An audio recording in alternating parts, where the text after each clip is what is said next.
Ini bukan senang Mawi, pasal kita dah berpuluh tahun, macam saya sendiri dah hidup dah 37 tahun ni, kita dah hidup dengan normal yang sebelum ni. Tapi ni doktor, macam mana kita nak menghadapi persediaan untuk terima normal atau norma baru selepas PKP ni doktor? Macam mana? Okay. So saya rasa sekarang ni semua orang dia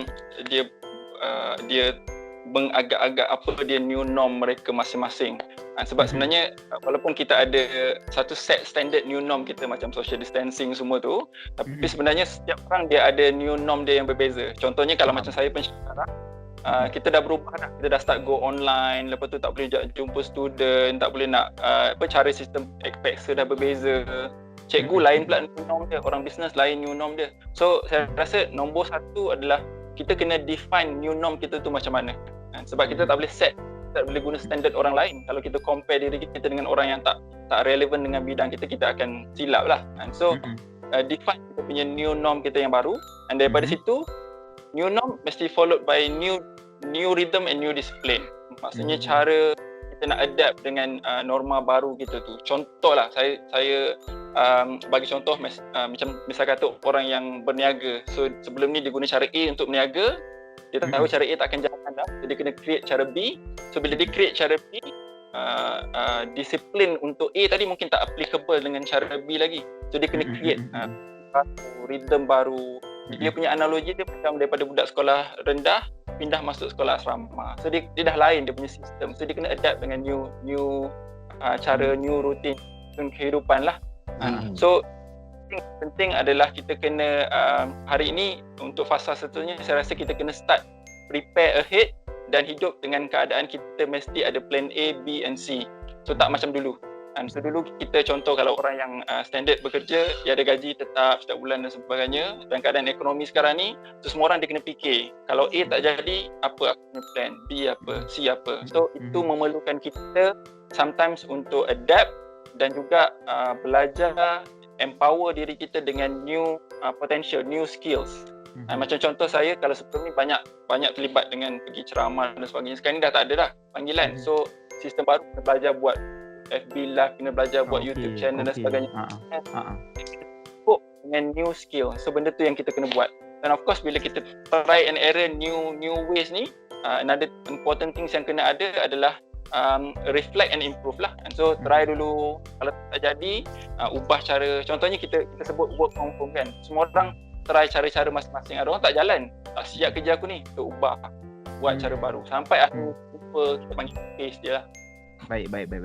Okey, baik. Lepas ni kita nak tanya dekat doktor sikit pasal kadang-kadang kita ni ramai sebenarnya antara kita ni yang ada masalah dengan kesihatan mental ni, tapi kadang-kadang kita malu nak jumpa dengan doktor untuk ceritakan, untuk mendapat nasihat daripada pakar psikiatrik ni. Sekarang ni kan mungkin ramai yang tengah mental doktor kan. Betul lah tu. Tengah psycho kan. Tapi dia sendiri dia sendiri dia tak rasa pun dia macam ada masalah mental. Dan macam sekarang ni saya rasa macam kita ni takut ataupun malu nak jumpa pakar macam doktor ni untuk check kita ni ada masalah tak sebenarnya. Doktor rasa macam mana doktor? Penting tak kan? So betul lah tu, sebabnya kita ni bukan hari-hari cakap pasal emosi, perasaan. Sekali-sekala je kita cerita benda-benda macam ni kan. Saya pun tak hari-hari cerita pasal kan. So kalau kita statistically speaking kat Malaysia ni 1/3 rakyat Malaysia ni dia berisiko, dia menunjukkan gejala-gejala stres, emosi, tekanan dan sebagainya. Tapi kalau kita tengok siapa yang akhirnya dapat rawatan, kurang daripada 40% yang bermasalah end up dapatkan bantuan. So lagi 60-80% kebanyakannya kita panggil apa? Menyimpan rasa tu sendiri. And so ini yang kita risau. And sebabnya bila kita cakap pasal masalah mental ni, kalau kita cakap pasal the extreme consequences-nya adalah nombor 1 suicide, iaitu bunuh diri, ataupun yang suicide membahayakan orang lain. So walaupun bukan semua orang yang ada masalah mental end up macam tu, tapi itu salah satu dia punya komplikasi yang kita kena jaga-jaga. Selalunya orang 3 sebab biasa orang tak nak pergi jumpa psikiatri ni. Nombor 1 sebab dia tak tahu, macam Mawi sebut tadi lah, tak tahu pun sebenarnya benda tu masalah. Nombor 2 dia tak ada support, maknanya tak ada orang nak tunjukkan dia, tak ada orang nak bagi dorongan untuk dia dapatkan help, ataupun orang minimizekan, orang rasa kalau kau tak ada apa je ni. Dan yang ketiga, yang paling besar, stigma lah. Stigma ni, aku bukan gila, aku bukan mental. So dia takut untuk kehadapan. So nasihat saya adalah jangan ambil mudah isu masalah mental.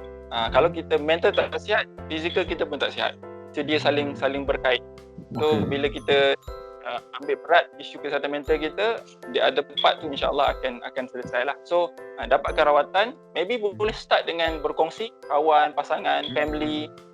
Kalau rasa tak settle juga, berkongsi dengan profesional lah, kaunselor, psikologis, doktor untuk dapatkan rawatan. In fact sebenarnya kalau orang yang betul-betul tak sihat mendapatkan rawatan tu, dia ikhtiar, dia jadi wajib.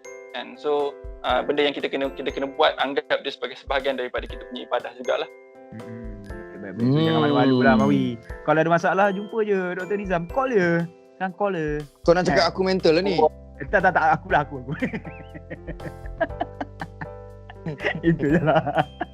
Okey, baik. Harap nanti lepas PKP nanti Mawi insya-Allah untuk norma baru ni kita dapat terima lah, dapat adapt lah insya-Allah Insya-Allah. Baik, terima kasih banyak doktor. Terima kasih doktor.